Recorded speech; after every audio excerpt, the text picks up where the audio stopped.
Lo que quiero comentarles en esos 10 minutos, a ver si me da, es, digamos, uno de los temas que se estudian en un curso de electromagnetismo, electrodinámica. Ustedes saben, bueno, no sé que saben ustedes, la electrodinámica o el electromagnetismo es uno de los tópicos fundamentales de la física que van a explicar o explica muchos de la fenomenología que tiene que ver a nivel microscópico también, ¿verdad? Entonces, quise un poquito nada más redactar un problema, un tema importante dentro de ese curso, que es el tema de la discontinuidad del campo eléctrico cuando se atraviesa una interfase donde existe carga, ¿verdad? Hay muchos problemas donde se ocupa principalmente esto, por ejemplo, en membranas que tienen una carga ya determinada, y nos interesa conocer, por ejemplo, los campos antes y después de esa región, ¿verdad, muchachos? Lo que quiero mostrarles aquí es un poco la idea de que el teorema de Gauss establece ese resultado, pero lo que quiero mostrar aquí es a través de un ejemplo, ¿verdad? Como a través de un ejemplo, la matemática no nos engaña, ¿no? La matemática en realidad sí predice la diferencia, la discontinuidad en el campo eléctrico, y pues bueno, un poquito para justificar la ley de Gauss con ese ejemplo es lo que quiero más o menos mostrarles aquí. ¿Sí, muchachos? Bueno, primeramente aquí podemos pensar en una superficie que tiene una cierta densidad de carga caracterizada por una función matemática, ¿sí? Suponemos, por ejemplo, que pues bueno, antes de esta región, por este lado, se tiene la presencia de un campo eléctrico, vamos a llamarlo campo eléctrico E1, y bueno, posterior a él, cuando es atravesada la superficie con carga, tenemos un campo 2, ¿verdad?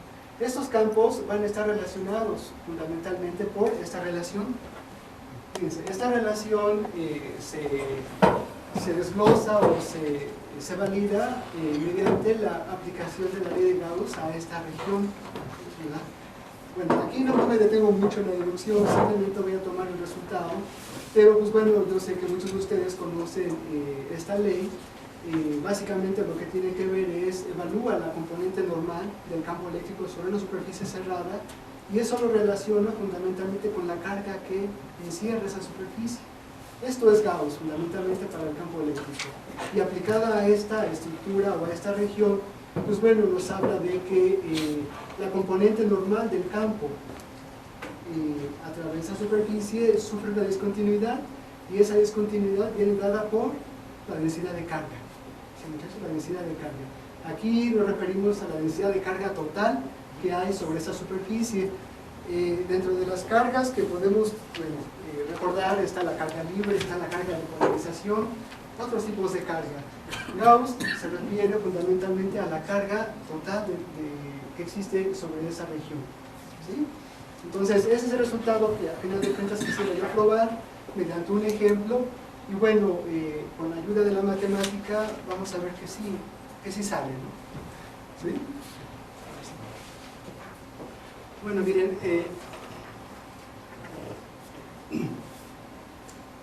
me ayuda mucho esta descripción. Aquí podemos pensar en un material eléctrico.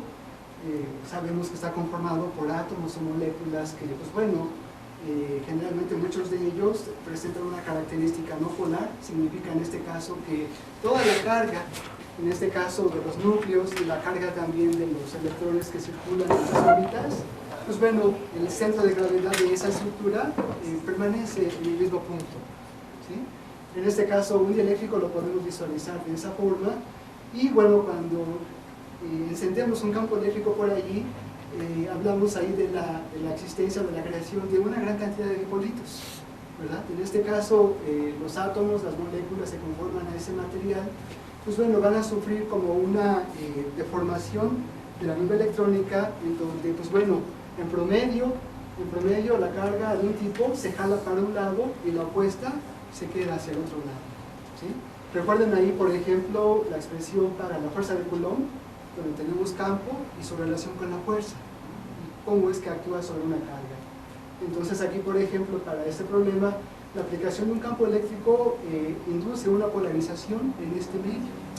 Este medio, así como tal, se va entonces a caracterizar por un nuevo vector, que es el vector de polarización, ¿sí? Imagínense que, bueno, tenemos un material eléctrico, lo colocamos esto, por ejemplo, en una región campo, y bueno, vamos a pensar que el material quedó así en ese estado, no polarizado, ¿sí? Pues habría quedado de esta forma, ¿sí, muchachos? Fíjense que en esta descripción que tenemos acá, pues bueno, tenemos todo este material como un volumen completo que pues bueno, va a involucrar una superficie, ¿no? Esta forma que tenemos acá. Pero si nos damos cuenta, por ejemplo, en esta zona, la zona izquierda, se va a poblar de carga negativa, ¿no? Como que va a ser una capa de carga negativa en esa región, y la opuesta, por ejemplo, la que está de este lado, con carga de signo opuesto, ¿sí? Bueno, en las caras, por ejemplo, laterales, pues tenemos carga positiva y carga negativa, como que la cosa está completamente neutra allí, en las caras laterales. Sin embargo, hay ciertas regiones en donde la carga como que se nos saturó, se nos pobló de uno u otro signo, ¿sí? Tras el efecto de haber inducido en este material una polarización, ¿sí, muchachos? O sea, esto yo lo planteo así para ilustrar la ley de Gauss en una situación como esta, en donde esta región, pues bueno, es una capa de carga y esta otra también es una capa de carga. Vamos a ver cómo trabaja Gauss en una situación así. Bueno, un poquito de la teoría que hay detrás de los dieléctricos. Un material que está polarizado, pues bueno, va a crear un campo eléctrico en puntos internos a él, así como en puntos externos, ¿verdad?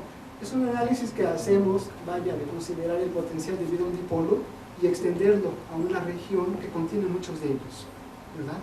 Dado el potencial, pues bueno, sabemos que mediante el gradiente podemos conocer el campo, y ese campo, pues bueno, va a adoptar esta forma analítica.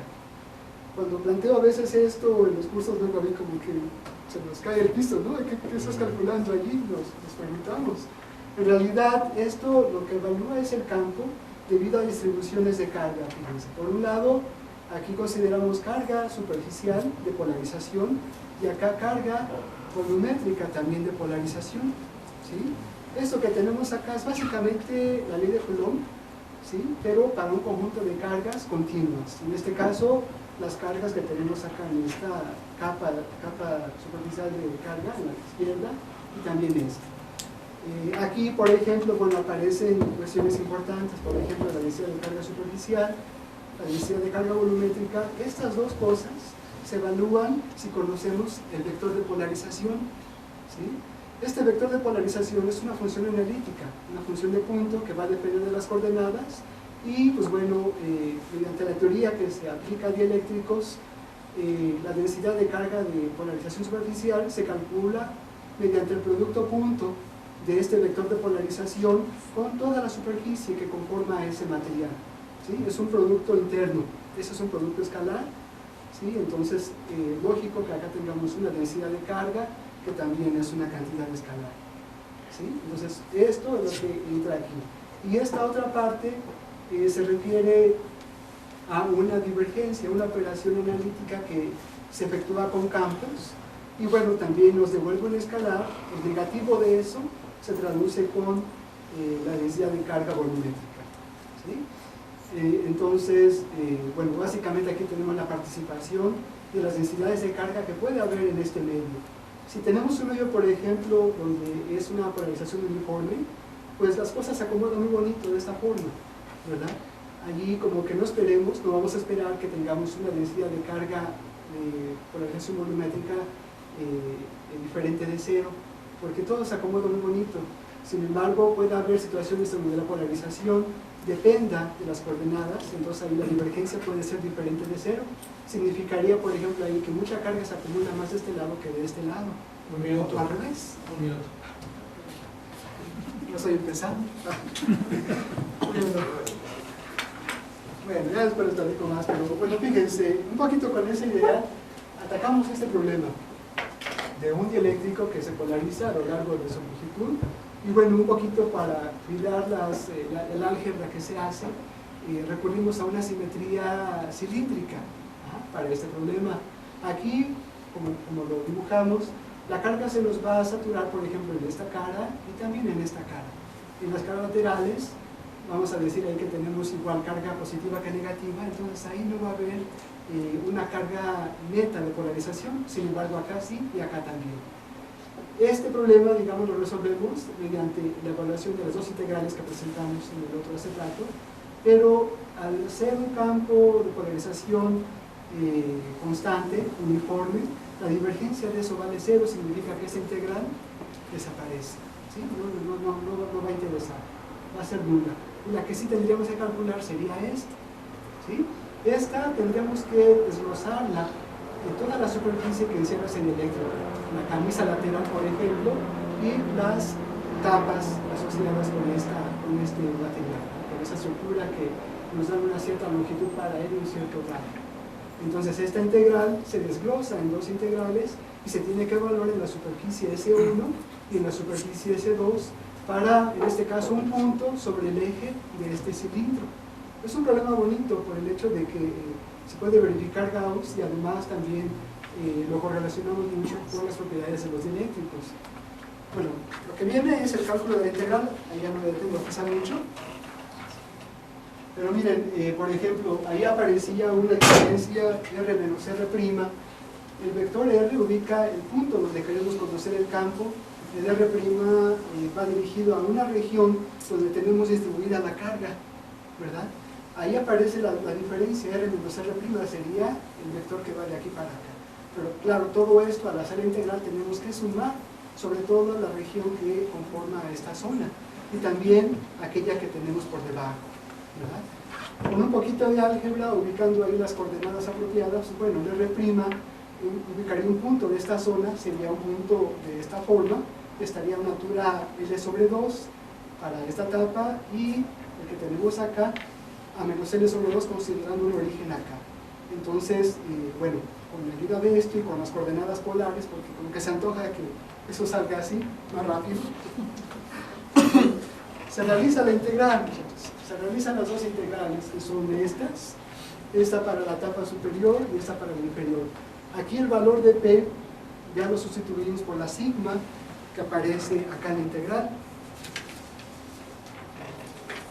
Aquí, por ejemplo, para la etapa superior, el P va para arriba y el normal va para arriba, entonces la sigma de P vale la magnitud de la polarización, y para la etapa de abajo, si la polarización va para arriba y la normal va para abajo, nos da un signo negativo, ¿verdad? Entonces, bueno, ya las integrales se pueden realizar, ya si no nos acordamos mucho de cómo integrar, pues bueno, buscamos unas tablas, de Chance, por ejemplo, y bueno, se realizan las integrales. Está nada más aquí, entonces, bueno, sería no lo digo mucho. Integral no es muy difícil, pero hay una integral en donde participa un valor absoluto, y en esta integral es la que nos va a definir el lugar en donde queremos conocer el campo, en puntos fuera del eléctrico o en puntos interiores, ¿verdad?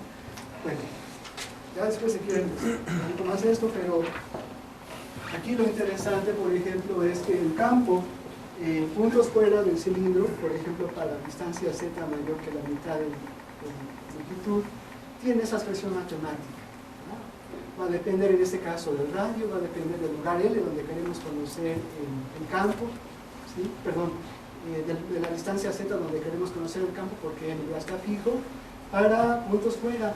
Y para puntos al interior, pues bueno, es parecido a esto, sin embargo, con el álgebra que se hace, aparece este término. ¿Sí? Aparece esta parte con este número 2, y entonces lo que queda acá se puede escribir como el campo que está afuera menos esta cantidad, ¿sí? O sea, el campo en el interior va a ser el campo fuera menos esta cantidad. Arreglando un poquito esto, podemos escribir esta relación, que es la que nos establecía Gauss en un principio cuando hay una discontinuidad debido a la presencia de carga. Recuerden aquí que la P pues es la sigma. Entonces esta relación es la que establece Gauss para una capa, ¿verdad? Generalmente, bueno, yo planteo a veces este problema, quizá antes de ver el teorema de Gauss, plantear primero esto, porque cuando uno plantea Gauss, como que a veces las cosas no las comprendemos, ¿verdad? Pero bueno, quizá con un ejemplo previo sí pueda ser mejor. Y bueno, y aquí la gráfica un poquito de los campos sería una cosa como esta, ¿no? Si nos fijamos en este extremo. pero ese es un problema que expongo muchas veces en el curso de eléctrico, un poquito para explicar de las leyes de Maxwell, y bueno, trato un poquito también de asociarlo esto con fenómenos que tengan que ver en lo posible con las investigaciones que hacen. ¿Para qué puede ser? Gracias.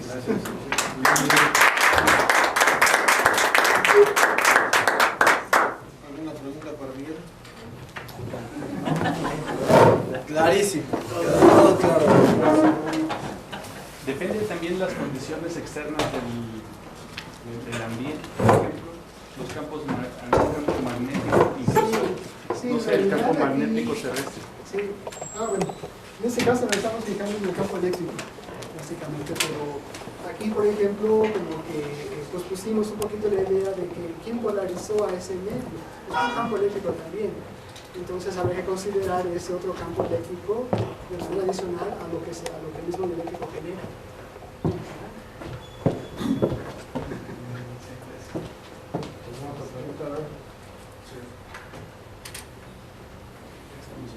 Oye, Miguel, el caso que presentaste fue el de los materiales que no presentan un momento dipolar eléctrico permanente, sino que tú lo induces a través de un campo externo. Si atacamos el problema por ejemplo, del agua, que presenta un momento dipolar eléctrico permanente, ¿a qué llegaríamos? Vaya, aquí, pues bueno, en principio tendríamos que partir de que ya el material está polarizado. Ajá. Ahí quizá ya no tendríamos que agregar o inducir la polarización adicional. O sea, ahí el fenómeno del agua, pues es por ejemplo la idea que vimos, ¿no? Físicamente, ¿no? Del agua, cuando un chorrito cae, le agregamos un globo, ahí la atracción. En realidad, ya tenemos ahí un campo, ¿no? para este caso, pero siempre y cuando, pues bueno, tengamos un valor ya de polarización neto, ¿no? Porque igual la distribución aleatoria de las moléculas puede ser que nos anule el momento dipolar total, pero si ya está polarizado, orientado, eso ya representa un campo. Aparte del que tú induzcas, por ejemplo, con un campo, debe sumar también esa contribución. Te lo comento porque un experimento bonito resulta de cuando tú, por ejemplo, tomas un pedazo de vidrio y lo llenas de agua y tapas, por supuesto, y lo metes en un campo eléctrico más o menos intenso, y a partir del campo, si tú lo pones a oscilar, tú puedes determinar cuál es el momento dipolar de la molécula de agua, ¿no? Entonces sería el caso de un material que tiene un momento dipolar eléctrico constante, bueno, permanente, y que lo estás metiendo dentro de un campo externo eléctrico, y a partir de ahí tú puedes determinar este tipo de situación. Sí, sí. Bueno, ¿alguien más? Muchas gracias, Miguel. Gracias.